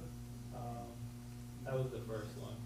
And just the code with that is the town zoning code 97-84, that a privately owned road held in common ownership or easement by a homeowners association would be the definition. And that's what we're proposing. It's a private road in common ownership between the 4 lots that access this road. You proposing an HOA for that? No, so you only need an HOA if it's more than 4 lots. So what you propose, are you gonna put in a deed in terms Yes. of you maintain it? Yes. if it's that could be spelled out, there's gotta be some type of document filed against each of those houses in terms of how that works out, who pays for it. I've seen this go wrong too many times when it's not recorded, so that you'll work with me in terms of what gets recorded as to those lots. That's really the main- Or if one of those property owners decides Correct, it's gotta be they lost their recorded. job and all of a sudden they don't have money to pay for the Right, sublet. correct. It's gotta be recorded as against all 4 lots, so whoever moves here has an idea of, what's required of them and what the costs are and how it's structured, so. Again, something that we can work out. The other question with the private road would be for emergency services. Correct, and what I would recommend, I know Frank and I spoke today about this, what I would like to see, if the fire chief has not seen this, because this is a revised plan, I think my predecessor had sent this out before to the fire chief, I guess, but this is a new plan, so Frank and I discussed is they should probably get another look at this, because I'd like to see something in the record that Something in says, writing. right, something in writing that states that, this road width is safe and that it's suitable for the fire apparatus that needs to get through there in cases of, emergency. So that's something I'd like to see and have our chief take a look and have that in the record. And also have these plans looked at, because I don't think he's seen this, correct? Right, that's correct. So I spoke to the chief this afternoon. I gave him a heads up that this is forthcoming and he's on board. So, and in fact, I spoke to one before the meeting. Send me the latest and greatest site plan, which is the one I think in front of us, right? And I'll forward that to the chief tomorrow. And in addition to the width, also just make sure the material, the road is, can hold the weight of the fire truck, all that kind of thing, we want the chief to weigh in. Just on that, too, it's actually built to the village of Goshen standards as far as the thickness of the road, and it's greater than the town of Goshen required. We should talk about that for a second. So, the town of Goshen does not have any private road standards. What this board has traditionally done is you've asked when private roads come before you that they be constructed to the lowest town standard available in the specification book. And that has a width of 20 feet. They are below that. Right? So one of the interpretations I believe they have in with Frank is whether that is what is going to be applied, whether that's the standard 20 feet wide. So Frank will, I apologize, did you have a chance to? Yeah, let me just double back on that for a minute, Sean. I mean, that section, do I interpret that section even though it's out of the zoning chapter? You wouldn't if it is out of zoning chapter, but that's an interesting concept. Yeah. So Juan actually spoke and gave a definition of private roads, and there's 2 definitions in your code. Yeah. There's one in the subdivision code, and then there's another one in the zoning code. So I believe. It's the zoning code one who needs to weigh in. Okay. Because that's the one you have jurisdiction over. So, let's double back and talk about that again. I think, let's get the chief to weigh in first. Okay. And then we could take a hard look at that. Okay. So if I see the site plan correctly, its narrowest point is 12 feet wide? Yeah, and then that's only through the Army Corps of Engineered wetlands. So we were just reducing it just to have the least impact on those wetlands there. We're around a 1/10 of an acre, and that's just in keeping with the New York State DEC standards for stormwater. They just say it advises designers to minimize roadway widths and lengths below local requirements to reduce site impervious cover, still be impacted wet. That was the reason for that stretch. What I would like to see with the response from the emergency services is the driveway into lot 3, that pretty severe bend on the, and then also the bend on the driveway further down, right along the property line for lot 2. That bend also, given the narrow nature of the driveway, that they can make those turns with the appropriate rig. Okay.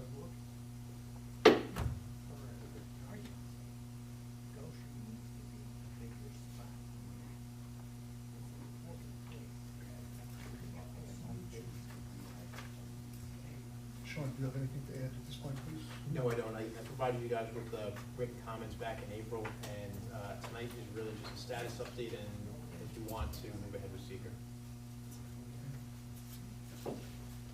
What would be our next step? Authorize the town professional to prepare Part 2 EAF. Reasonable? Reasonable. I have a motion then to authorize preparation of a part two on the EAF for this application. So move. Giovanni, second by. Second. We'll give it to Bill. Okay. You got it. All in favor, say aye. Aye. Against? Thank you. That's it right now. That's all that we can do right now.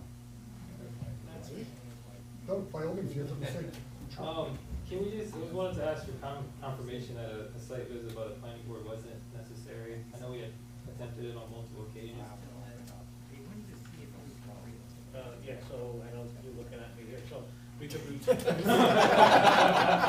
this was brought up before, don't know where we are, does the board wanna go to the site, we could revisit this, but I need something, date and time When everyone's available. Or you can go separately and, you know, have two of you, can't go, as I mean, Well, you can't go we to can't quorum go unless it's to quorum, scheduled, right, but But we have to, we're going on private property, so. you have to we get permission and have get the dates, permission or right? access. Correct. So either get one meeting and you all go together, but, or separate dates. From the board, which is easier, and do you have interest? Unless I'm going in there during hunting season with my rifle. That sounds like a no, okay, Chairman? I don't know. Definitely. Okay, we have one that would be interested in going. Marty?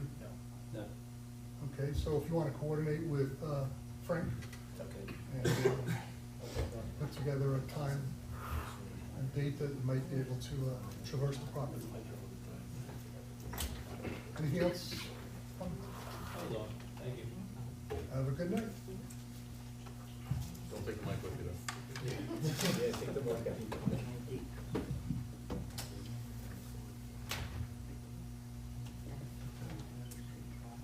They actually take wants here for the next application. Yeah. Oh, is it? Yeah. Keep the mic. Yeah, maybe.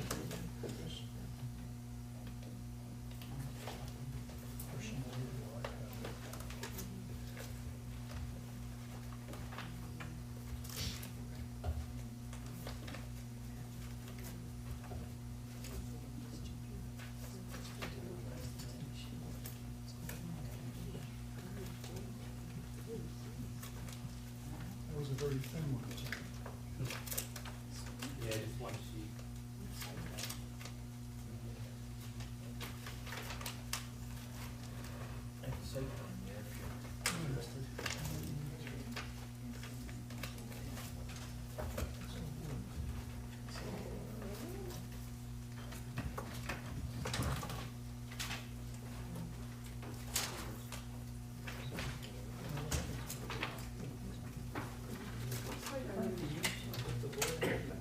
Are you looking for the site plan?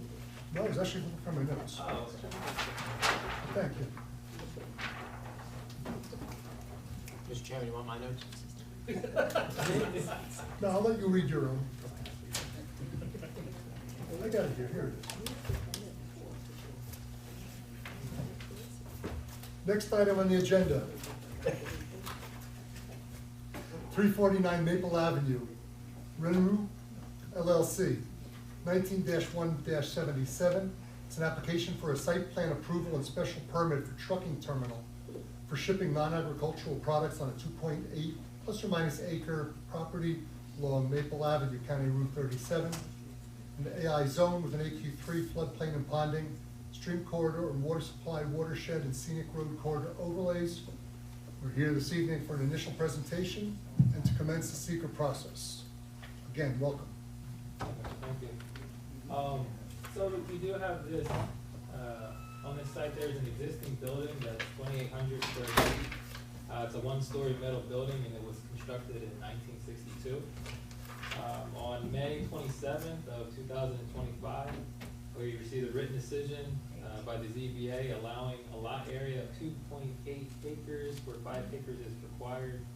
We will come back to that later. So the basis just for our comments today, or the comments provided by the engineer Sean Hoffman, dated January 9, 2026. One of the main things on this site, since the entire site is in the floodplain, the planning board to allow use in the floodplain overlay district, they must find that the site is safe from flooding. So the floodplain elevation here is 383, and our building is at 382.5 feet. So this just means there's just a small amount, that's 6 inches of possible water, that 1% chance of flooding in the building. So that's one point there, and then the entire road, as far as access, the entire road leading up to this property is above the base flood elevation. The least, I believe, is 383.3, and then it's even higher all from there. The least to access the site from the road is, would not be a problem. And then accordance with the DEC standards for intermediate sized wastewater treatment systems, we went with the most similar use. This shop, it really just has one toilet and one sink. So with the 6 employees that will be there, 10 gallons per employee, we're looking at 60 gallons per day for the water use here as well as for the septic. So less than a 1-bedroom home. Where is the septic system relative to the floodplain and So, I mean, ability to flood over? everything's in the floodplain, Everything's in entire the site, floodplain. the entire site, yeah. And then also likewise, the mechanicals inside the building, are they all elevated?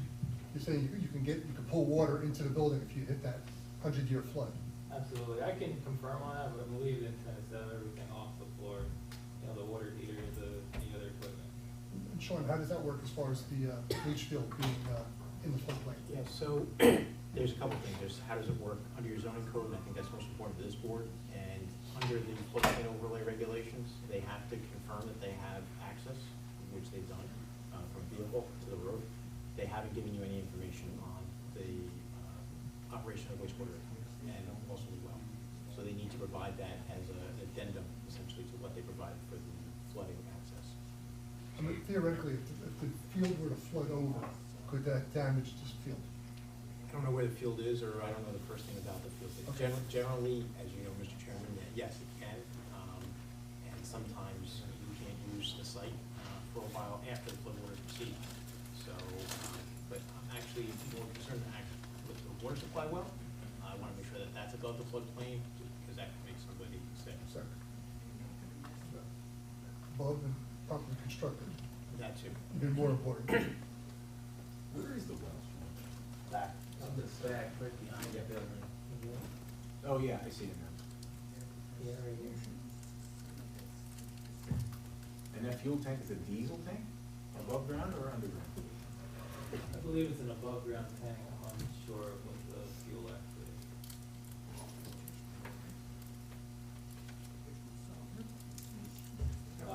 I'm sorry, Walker, just to finish my thought, Mr. Chairman, you asked about the question. In terms of the mechanicals, that generally, if it's in the building, that's generally Frank's jurisdiction as well, I believe, is that tank. And this will require a floodplain development permit. So, Frank has So multiple. all those wells in items will be place. addressed. Yeah, they should be. And then we just had several existing non-conformances for this building. Just to reiterate, it was constructed in 1962. And we did just want to confirm with Inspector Frank Leva that these are legally existing non-conformances. So I'll just state the 4 of them. We do have the schedule on the plan as well. Pull the schedule up. So the minimum road frontage of 200 feet, we're showing 164.39. The minimum front yard of 50 feet, we have 48.3 feet. The minimum side yard of 50 feet, we have 36.3. And then an interesting situation with impervious cover, we're allowed 50%, but technically on this lot, we'd be 100% because you're not allowed to include in your calculation any of the lot that's in the floodplain. And the entire lot's in the floodplain, so it's always been, at 100%.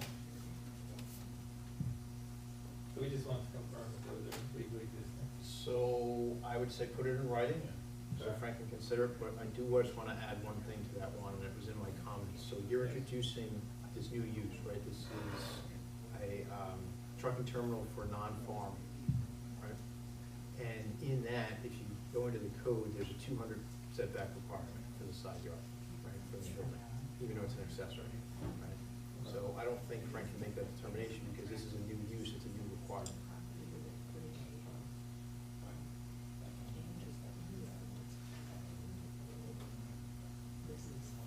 Okay. And then just a couple of the other things that were pointed out in the letter. We will update the plan in the future can on the side of the building, traffic center area. And then we can relocate the parking to the side yard as well. I know we're showing the employee parking in the front yard, but we can move it to the side yard. And I talked to the client today, he is, in agreement with putting some plants there to screen that parking on the side yard. And then all the, lighting and signage information, we'll get that in subsequent. Forthcoming. And then that's all I have. Thank you. Where on that would the employee parking go? So where this truck parking is, we're actually just gonna scoot it down, and pretty much in this location is where we would put it. We have to add one ADA parking space as well as the striped aisle, so we will pave a very small portion right next to the building. The front door is here, that man door, so we pave it most likely on the side here, so the building to have that shortest path possible. Yep. You know, paved or concreted right to the front door? Yes. Sean? I think Juan actually brought up all my technical comments. I just want to mention that Grace has already referred it from the 239 from the county. You've already gotten a response back. I don't think you received an EAF. No. So you can't take any action tonight without the EAF. You can't declare intent and nothing. So that needs to be submitted. So when they have the comments that I provided, they have your comments this evening, they'll adjust the plan, reach out to Frank regarding the interpretations, and then that next submission should include the EAF and then the application to proceed. I can give you an idea, I mean, it's probably gonna be an illicit action, but again, I can't make that, and you can't make that official call until I have an EAF. It appears that way. But It's leading that way. yeah, it's leading that way. If at some point, because tonight we're not doing a whole lot, this reminds me of the school bus project that we did not so long ago. If there are 8 trucks, and only 6 parking spots for employees, like it would imply that 8 people need to come to pick up the trucks, unless they're taking their trucks home. So if we could just get some clarity about how many employees are gonna come to use the trucks, plus how many employees work within the building while the trucks are dispatched, maybe that would be helpful in terms of the parking requirement. 'Cause since it's like a giant gravel lot, I can see it getting sloppy.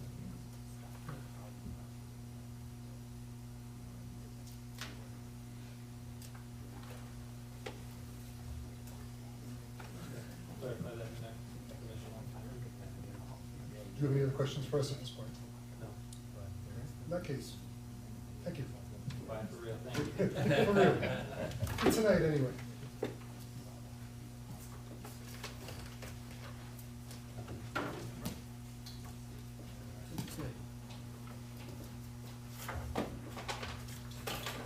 Next item on the agenda is T-Mobile Northeast LLC, 638 Craigville Road. 4-1-12, it's an application for amended site plan for a minor wireless communications facility on 8.2 plus or minus acres along Craigville Road, County Route 66. An RU zone with an AQ3 overlays, scenic road corridor overlays. We're here this evening for an initial presentation and to commence secret on this application. Welcome. Thank you. Nice to see you. My name is Doug Warden. I'm a partner in the law firm of Snyder & Snyder. I'm here tonight on behalf of T-Mobile. T-Mobile has a significant gap in wireless coverage in the town. And in order to remedy that gap, T-Mobile did the thing that the code steers you towards doing, which is to look to existing tall structures rather than creating a new unnecessary tower in the town, which would have adverse visual impacts on the town. And so the good news is that the tower at 638 Craigville Road will help remedy T-Mobile's significant gap in coverage. That tower it's 182 feet. It was approved in 2017. AT&T is the applicant. AT&T has antennas at the 180-foot level. And then in 2019, Verizon came in and they also got approval they got site plan approval to locate their antennas on the tower. They're at the 170-foot elevation. Remember, 182 feet. We are proposing to go below both of them at the 150 6 foot, 159 foot elevation, which is a roundabout way of saying that we're not increasing the height of the tower or its visual profile significantly, and as previously discussed, not making a new tower. The antennas are consistent with the bulk of the antennas that are already up there. There's going to be 3 of them. They're 71 inches tall, 19 inches wide, and 8.5 deep, 8.5 inches deep. And then there are 6 small radios ranging, about 17 inches in height that'll be mounted on the towers themselves. And then there is an extension to the existing equipment compound. So there's an existing fenced equipment compound at the base of the tower, and that has AT&T and Verizon's equipment, and we're proposing to extend it. And that extension will be 30 feet by 15 feet, be surrounded by an 8-foot chain link fence with 2 feet of barbed wire for security, obviously, with similar equipment as AT&T and Verizon have. That's about the gist of it. We have reviewed, Mr. Hoffman gave a very thorough memo. In that memo, he requested that we submit certain additional materials, and we've reviewed those. And I'm pleased to report that they all seem very reasonable. And we'd be glad to commit to submit those. We respectfully request that they be made conditions of approval, but they seem quite reasonable. And so with all that having been said, we would like to respectfully request that this board make all the findings and referrals that are necessary to move this forward, including commencing secret. Just a couple questions, I'm not sure if they were raised by Sean or not. We're putting these panels below the Verizon panels. There's like a 5-foot separation between the bottom, their panels, the top of yours, give or take. Does that create any issues as far as interference? That's one question. The other question I had was, you mentioned that you found that there was a gap in the area and there was a need for the coverage. Do we have any of the maps showing those areas that are dead spots or Gaps. gaps? Yes, Gaps. I don't know that we submitted those. I didn't personally see them, that's why I didn't No, know. you didn't receive them. Yeah. Oh, okay, so I didn't. However, this board can request anything that you would request for a major application review code. So you have the I authority mean, to we request did anything. this with the prior Yes. applicant. I would like to see that, just, to basically just show, I mean, yes, you're on the same mast, there's absolutely no issue, we'd like to see that. But we just also want to make sure that those additional antennas truly are necessary. Antennae? Let me pass that along to my client. I Yeah. don't know, there's really no reason to go into it's an eligible facilities request. I don't know if there is anything magical about that required, that says you don't have to submit I just don't know. So let me just pass that along to my client, and I'll discuss if, in the event that it looks like something that is a challenge to produce, et cetera. So that's with respect to the need. Your first question, you're talking about interference. The industry standard is about 10 feet between, about a 10-foot spread between the center line height of the antenna. Center line to center line? Yeah, and if you look, you'll see that that AT&T is at 180 center line and Verizon's at 170. We're actually proposing to go a little bit further down, not 160, but 159. So a little further. Anyway, 10 feet is about what is what everybody is doing, and is the industry standard, and does not create any interference issues. Do the panels align with each other vertically, stacking them, or do they kind of stagger? It's one per sector, so there's an alpha, beta, gamma sector. Right. Think of it like a big triangle. Right, but the triangle could be rotated. It can be rotated. I don't know if ours that's a great question, are gonna line up exactly with Verizon's. I don't know. Don't know. We'll have to look into that. Fair enough. 2 other questions. Will there be any additional on-site or any on-site lighting involved with the new pen with the equipment? Any lighting being I proposed? don't think there's any lighting. There's none there proposed. now. John, you let me know if Yeah, I'll take a look. I missed anything. But I don't think we're proposing anything that would. I didn't see anything. Okay. Right. And then the only other question I have, I know there's gonna be a analogy, well, we have it, the geotechnical, to show that the towers, the foundations can support that tower with the wind load and all the dead loads and everything associated with it. Yeah, I think what we did is we submitted a structural report. Right, And we I have think that. in Mr. Hoffman's, memo on this, what he said was, I looked at it, but I haven't done a thorough review. Mm-hmm. And so if you want to make that a condition of approval, which would authorize me to review this. Yes. And which would ensure that it not be built unless it passes my muster, then that would be the way to proceed. I think I have that correct. Is there a requirement, Sean, as far as the 150-foot collapse zone or anything on this one? There is a requirement for that, however, the applicant met this when they constructed the tower prior. No, Okay. as far as I could tell, there's been nothing that's come into that zone that would increase the setback. They did also get a variance when it was initially constructed in 2017. Okay, So in terms of setbacks and dimensional compliance, I think they're set. good, excellent. Just curious, just a question, is for 5G or no? I do not know that. I'm Just curious. sorry. Thank you. This is the 10G. That's what we had yesterday. And Lee, there is a work light. There is a work light presently? Okay. New or proposed? It looks like it's being proposed, because it's on sheet C5. Yeah, it's good. Okay. Yeah. Other comments from the board? I have just a couple. The existing generator that supports the existing carriers are you gonna be backed up by that, or are you gonna have your own generator? We're gonna have our own, and one of the reasons is for, like backup and redundancy, just as a matter of safety. The other reasons, relate to, proprietary technology, et cetera, but we're gonna have our own, which we think is safer and provides, longer service in the aggregate to the community. All right, I would assume we're gonna want a noise, Yeah, noise. typically on something like this, you would ask them when they're going to have that test. The generator runs, it exercises, right? Usually every 2 weeks or every week? Okay, Let's let's call it say, every week. let's say every week for usually a half hour or an hour, right? We wanna make sure that they're not all exercising at the same time, so the noise doesn't, add up. But generally what they would do is they provide a cut sheet, we would then see what the decibel level is, a certain measured distance off the cut sheet, and then figure out how far the nearest receptor is. And I think the last time we looked at it, I think it was back to ambient noise by the time you got the receptor. But it depends on the equipment that they're gonna provide. If they provide a much larger generator, it has more sound, so. All right, and also, the existing enclosure has barbed wire on top of it.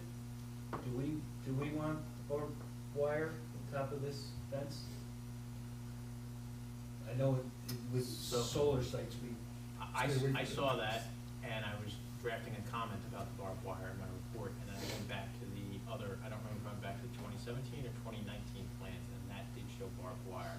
So if the board does not want to have barbed wire, I would say that you could have the condition that it only be provided if it's already there. You know what I'm saying? It doesn't make any sense to discontinue it for this small compound. Yeah. But you don't want to introduce it if it's not there. Makes sense. That's all I have. Candace, anything? Anything on this end? No. So, Marty, it looks like drawing M1 shows shows it as a Generac RD 048 generator.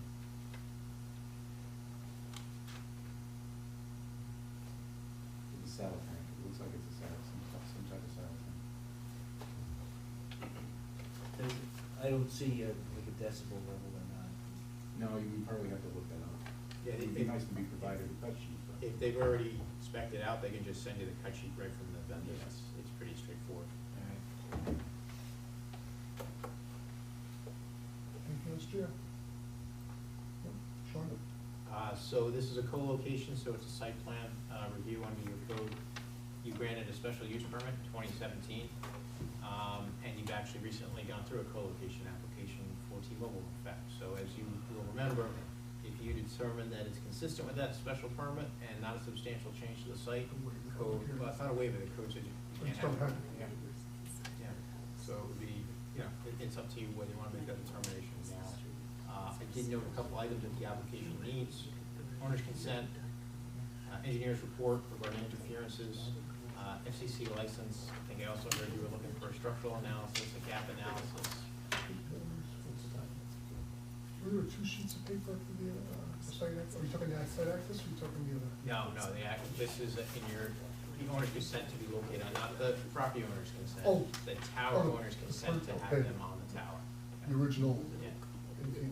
And Marty was looking for the generator, Yep. so I think those are the outstanding items. Now, with that said, I still think because it's a co-location, you could actually authorize preparation of the neg deck and the resolution this evening, if you determine public hearing is required, and then they can provide those items before your meeting. And just because you authorize a resolution doesn't Doesn't mean you mean, can act on it. right, back up. Just one more question, Lee. Sure. Is this the last co-location that could feasibly be put on this tower? I mean, I don't know, I will tell you that as you get lower, you get diminishing returns, because it's a line of sight technology. Right. I can't speak to the, how the signals propagate for some future, carrier. Different carriers' signals propagate different ways. Can't really speak to that. You're saying diminishing returns, but there is that return in the sense that that carrier wouldn't have to put up a tower. That too, I'm just So saying it that. offsets Like to if some you get, degree. this is an extreme example. Right. But let's say the tree line there is 100 feet, and you get down, this is an example of diminishing. You're not beaming it returns. anywhere. You get down below that, it's a line of sight technology, it's not going anywhere. Anyway. Gotcha. Not that I think it matters, but I was looking at this lot on the county site, and there's 3 towns in this lot. Yes, that's correct. Chester, Golden Grove, and Goshen, but all of this infrastructure, I believe, is in the Goshen. That's correct, yes, we confirmed that before it got to you. When the tower first went up, we had to refer it to Riverwood, didn't we? You did, under general municipal law, Yeah. and you got comments from that. But we don't need to do that now. If you make that determination, that's consistent, not a substantial change, there's no public hearing, and then there's no notice requirement under general municipal law. So, okay, so there's no public hearing, but that means we don't, do we have to submit it to the county for comment? You already did. Well, I think we did. Yeah, That one we did. yeah, you got the 239 from the county, Yeah. this is 239. That's the only one that required it. Okay. Various other agencies, we try to keep us as far as the actions on this. Do we have any reason not to proceed with it? Yeah. I don't see any. Jeremy? Stay on. Good? Okay, so, Would you like me to prepare at least a draft neg deck and resolution? Again, contingent upon the applicant providing whatever information that you're required to receive. we need that motion, but we have to first, something the agency Correct. first. So I need a motion for that. I'll make the motion. Okay, Marty, second by? I'll second it. GL, all in favor, say aye. Aye. Against? And we want to type this as an unlisted action, so I need a motion for that as well. So move. Seamus, second by? Bill, all in favor, say aye. Aye. Against?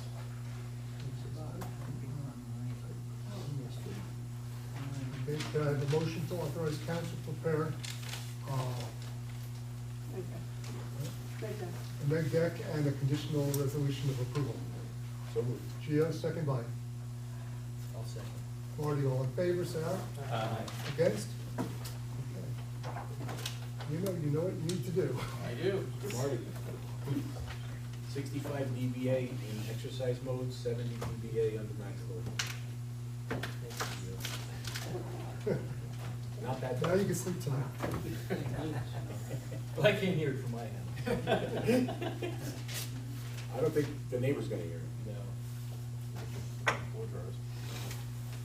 Any other questions for us? I just wanna make sure I have my punch list correct here. So I'm gonna check out with my client about the map Yeah, coverage map. coverage. Right. I'm gonna, get some cut sheets.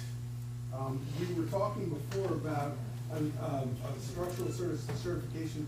I think that we had submitted one, Sean, if I'm correct. Yeah. And that you even referenced it on the page 2 of your memo, and you said, we recommend any action include a condition of our office to review the report prior to issuance of the building permit. Yes. So I just wanted to, make sure I'm not getting any structural, Unless something changes. unless you find some deficiencies, et cetera. And do I have that punch list correct? Anything else I'm missing? Consent of owner, the other items I Yes, have. all the items, yeah. Okay, thank you all very much for your time tonight. Thank you. Take care. Have a good night. Okay, Sean, So, next item on your agenda is. the 29th. pursuit- No, pursuit. Oh, the pursuit bond for now. Okay. Almost. So close. I didn't see anything on that. Did you send us anything? It's a one-page or two-page bond.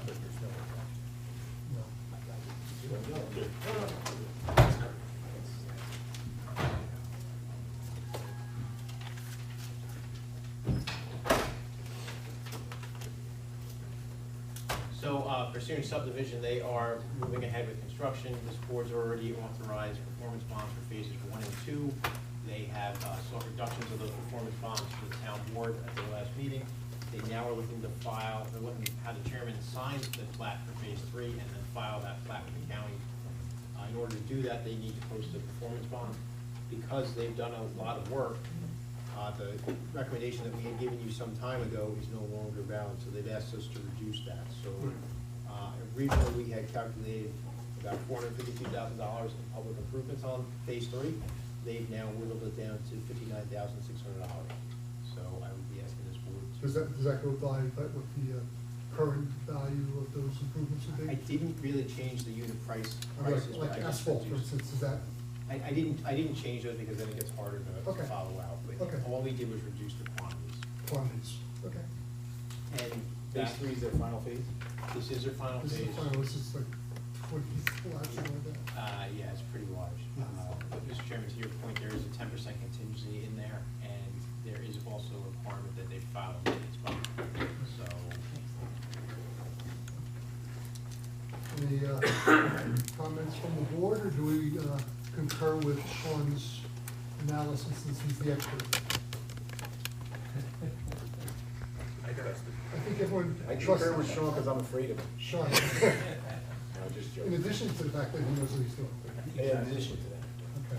Okay. Could I have a motion then to approve the bond reduction resolution as prepared by County Chief? Seamus, second by? Giovanni, all in favor, say aye. Aye. Against? Okay. Good job, Sean. thank you, Mr. Chairman. So, you had asked about your January 29th meeting. What, okay, yes? All right, just a reminder to the board, that's a special meeting, it's the fifth Thursday. You have 3 public hearings. 22 Wood Road, that's not this Wood, it's another Wood Road in town. What's the number? 22 Wood, that was that single-family residence. Yep. Mackenzie Motors, that's the former 920 Associates on 17M. That was adjourned from some time ago. And Amy's Kitchen. Wow. Amy's Kitchen. Amy's Kitchen, yeah. What's that up for? Amy's Kitchen has come back to you for a reapproval of the application that was approved years ago. They've run out of extensions. Oh, that's right. You also have the Hartley Road Battery, possibly for a negative declaration, as well as CDA Extreme, which is a recreational business, and the SOS Signs of the Soul parking lot referred by the town board. That's one meeting? It is, yeah. This is why, this is why we discuss these things. I mean, it's up to this board what you have in your agendas. Outside the public hearing, you can defer some of these. That's up to the board. I would say the one that's probably gonna take the most amount of time is Hartley Road Battery, but you did say that you would bring them back if they made a submission by the 15th, but you've also got a lot of other applications since that time. But if you wanted to defer, that probably is the one to defer. Yeah, Science of the Soul parking lot, what does that involve? It's complicated. Naturally, of course it is. So, the, I had to ask. what's the name of the farm track there? We're not talking about the Strong Strong Side. Side. Yeah, no, I was thinking Strong. So they originally got approval for overflow parking at Strong Farm. Right. They wanna sell Strong Farm. Right. They have That's purchased the one on the Stone's- corner of Owens and Chicha? Yes, they've purchased Stone Silo Farm, which is south of the TAM facility, if you know it, on Hartley, directly across the street from the Amesford site. They've purchased that, they wanna have a parking lot in there. It's not a permitted use under your code, so they went to the town board, which is allowed for a special permit. So the town board reviewing a special permit application for a parking lot. So they wanna sell the farm that they're currently on and move Correct. to a farm that's Correct, 800 feet away, Correct. 1,000 feet away. correct. That makes sense, So the town board is reviewing that application, but they're required to refer it to you. So it's almost like when they refer a local law, you don't have to review the application, but if you have comments on it, you can give comments to the town. The CDA Extreme, that's the one that's in the, is that the building where they have the furniture cabinet? Yes. Yeah. It's changed multiple times, the use? How about the building inspector comment on that? That was a code enforcement action, yeah, they just opened a business there. Yeah. Started off in furniture and scuba equipment and. CDA Extreme, that's the cheerleading thing. Yes, correct, that's correct. The old furniture options up on the hill? Yes. So does the board want to consider moving in the applications? Think we can do it? What's up? We gotta face these one We could do day it. or another. We can do it. Who's bringing breakfast? I think the new guy. We're good? Yeah, sure. Looks like we have an agenda. Thank you. Thank you. No, thank you, Sean. Packing that agenda so full. Piling up. We'll get to it fast. Anything else from the board? If not, can I have a motion to close the meeting? So moved. Giovanni, second by I'll second. Marty, all in favor, say aye. Against?